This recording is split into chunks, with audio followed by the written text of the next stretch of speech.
Welcome back to my YouTube channel Essay Concept Learning. নমস্কাৰ মৰমৰ ছাত্ৰ ছাত্ৰী, তোমালোক সকলোকে এছে কনসেপ্ট লাৰ্নিংৰ আন এটা ভিডিঅ'ত স্বাগতম জনাইছো। আজিৰ এই ভিডিঅ'ত লৈ আহিছো গাৰ্মেণ্ট ডিজাইনিংৰ কেইটামান কোৱেশ্চন আৰু আনসাৰ। সো তোমালোকৰ বাবে বহুত ইম্পৰ্টেন্ট। সো নমুনাৰ পৰা সুবিধাসমূহ কি? ফাৰ্ষ্ট কোৱেশ্চন যে সময় আনসাৰটো হ'ব কি সময় সংৰক্ষণ, ভুল আঁতৰ কৰা সুবিধা, স্থায়ী নথি ৰখা সুবিধা, লেআউট আৰু গঠন আকাত সুবিধা। পেটাৰ্ণ কটাৰ সময়ত দৰ্জীজনে মাৰিব লগা নিয়মসমূহ কি? যে কাগজৰ পেটাৰ্ণ সদায় পূৰ্ণ আকৃতিৰ হ'ব লাগে, কাগজৰ মিহি ফালত নক্সা আঁকিব লাগে, নক্সাৰ প্ৰতিটো আঁচ টেইলৰৰ চকেৰে দিব লাগে, ভুলকৈ আঁচ টানিলে পূৰণ চিন দিব লাগে। লেয়িং কাক বোলে? লেআউট কাপোৰৰ ওপৰত পাৰি দিয়াকে লেয়িং বুলি কোৱা হয়। লেআউট কৰাৰ সময়ত ল'ব লগা সাৱধানতা কি? যে কাপোৰৰ দিশৰ ওপৰত পোছাকৰ পেটাৰ্ণৰ দিশ হ'ব লাগে, ছাপ দিয়া কাপোৰৰ পেটাৰ্ণ বহুৱাই দিওঁতে বিশেষভাৱে লক্ষ্য ৰাখিব লাগে, কাপোৰৰ ওপৰত বহুৱাই দিওঁতে ফিচিঙৰ বাবে কাপোৰ ৰাখিব লাগে। যদি প্ৰিণ্টেড কাপোৰ হয় তেনেহ'লে প্ৰিণ্ট পোনকৈ কাটিব লাগে। ইনলি কাক বোলে? পোছাকৰ টান ঢিলা নিয়ন্ত্ৰণ কৰাৰ বাবে অতিৰিক্তভাৱে কাপোৰ ৰাখি দিয়া হয়, তাকে ইনলি বুলি কোৱা হয়। যে যিখিনি কাপোৰ ৰাখি দিয়া হয় তাকে কি বুলি কোৱা হয়? পোছাকৰ টান ঢিলা নিয়ন্ত্ৰণ কৰাৰ বাবে অতিৰিক্তভাৱে যিখিনি কাপোৰ ৰাখি দিয়া হয় তাকে কি বুলি কোৱা হয়? ইনলি বুলি কোৱা হয়। ঘূৰণ কাক বোলে? যি পোছাকৰ ভিতৰৰ ভাগ বাহিৰ ফালে আৰু বাহিৰৰ ভাগ ভিতৰ ফালে, ভিতৰৰ ভাগ বাহিৰ ফালে আৰু বাহিৰৰ ভাগ ভিতৰ ফালে ৰাখি যি পোছাকৰ অংশ চিলাই কৰা হয় তাকে ঘূৰণ বুলি কোৱা হয়। দাঁতি বা কাষ কাক বোলে? চিলাই কৰাৰ বাবে যি আঁচ টনা হয় আৰু চিলাইৰ বাহিৰত যিখিনি কাপোৰ ৰাখি দিয়া হয় তাকে দাঁতি বা কাষ বুলি কোৱা হয়।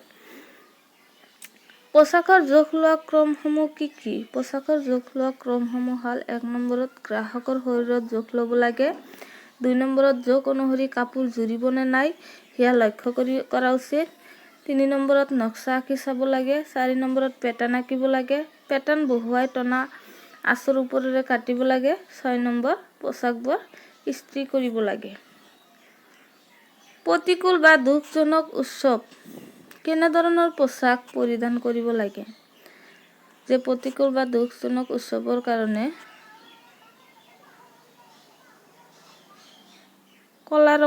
বগা বা কলা ৰঙৰ পোছাকৰ পৰিধান কৰিব লাগে।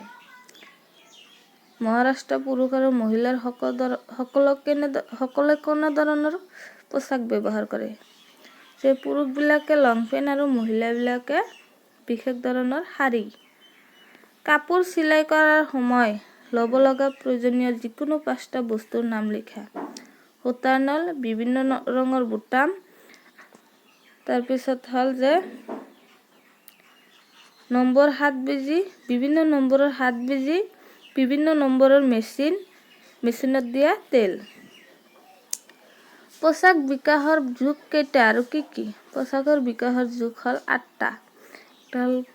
প্ৰস্তৰ যুগ, কৃষি বিদ্যাৰ যুগ, বিদ্যাৰ যুগ, আৰ্য বিদ্যাৰ যুগ, গুপ্ত বিদ্যাৰ যুগ, মোগল বিদ্যাৰ যুগ, ব্ৰিটিছ বিদ্যাৰ যুগ, আধুনিক বিদ্যাৰ যুগ। আদিম মানুহে জন্তুৰ ছাল কি কামত ব্যৱহাৰ কৰিছিল? আদিম মানুহে জন্তুৰ ছাল পানী এই ঠাইৰ পৰা আন ঠাইলৈ অনা নিয়া কামত ব্যৱহাৰ কৰিছিল। প্ৰস্তৰ যুগৰ আগত পৃথিৱীখন কেনেকুৱা আছিল? যে প্ৰস্তৰ যুগৰ আগত পৃথিৱীখন উল্কা পিণ্ডিৰ দৰে আছিল। কোনটো যুগক পোছাকৰ ক্ৰম বিকাশৰ যুগ বুলি কোৱা হয়? গুপ্ত যুগক। কোনটো যুগত লোপক প্ৰতিপালন কৰিছিল? গুপ্ত যুগত। গুপ্ত যুগত ধনী আৰু দুখীয়াক পাৰ্থক্যৰ পোছাকৰ বিধৰ নাম কি? খাচিয়া গাৰ্মেণ্ট।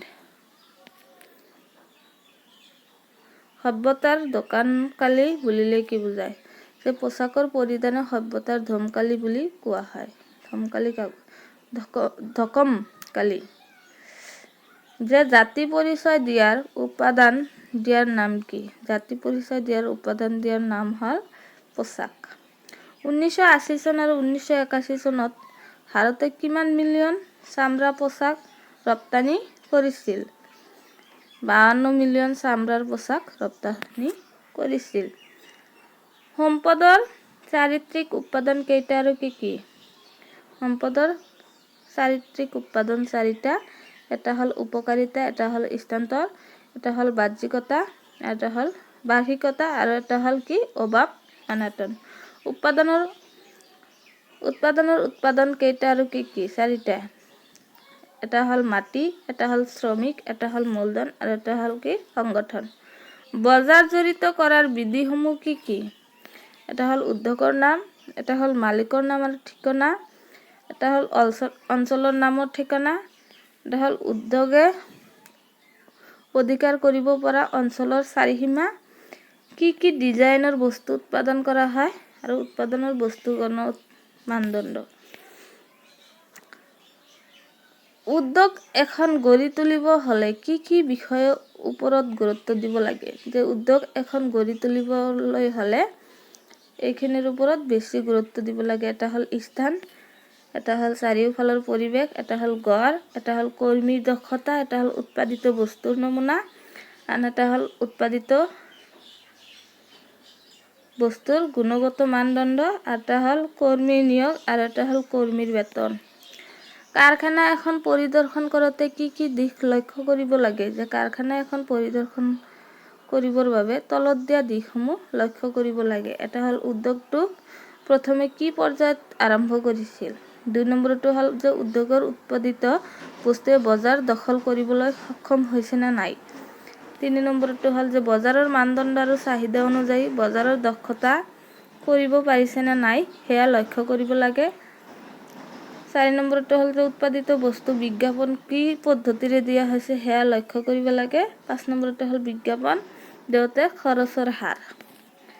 নেক্সট কুৱেশ্যন, উদ্যোগ স্থাপনৰ বাবে প্ৰথমে কি কি দিশ পৰিৱেশন কৰিব লাগে? যে উদ্যোগ স্থাপনৰ বাবে তলত উল্লেখ কৰা দিশসমূহ পৰ্যবেক্ষণ কৰিব লাগে। এটা হ'ল উদ্যোগ গঢ়িব। উদ্যোগ স্থাপনৰ বাবে পৰ্যাপ্ত সামগ্ৰী পোৱা যায় নে নাই সেইটো।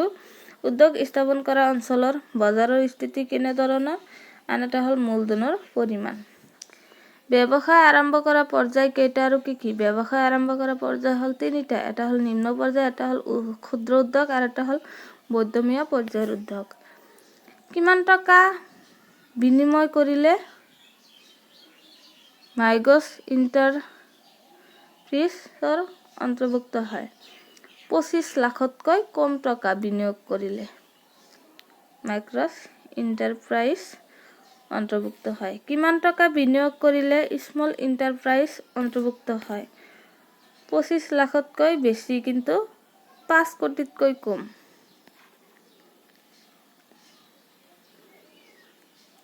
কিমান টকা বিনিয়োগ কৰিলে মিডিয়াম এণ্টাৰপ্ৰাইজ অন্তৰ্ভুক্ত হয়? 5 কোটিতকৈ বেছি কিন্তু 10 কোটিতকৈ কম।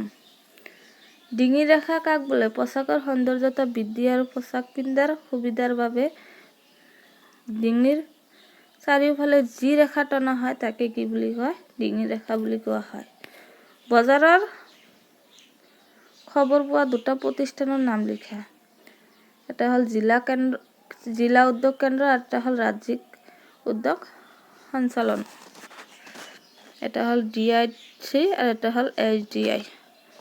যদি ভিডিঅ'টো ভাল লাগে ছাবস্ক্ৰাইব কৰি দিবা, লগতে লাইক, কমেণ্ট আৰু শ্বেয়াৰ কৰি দিবা। Thank U.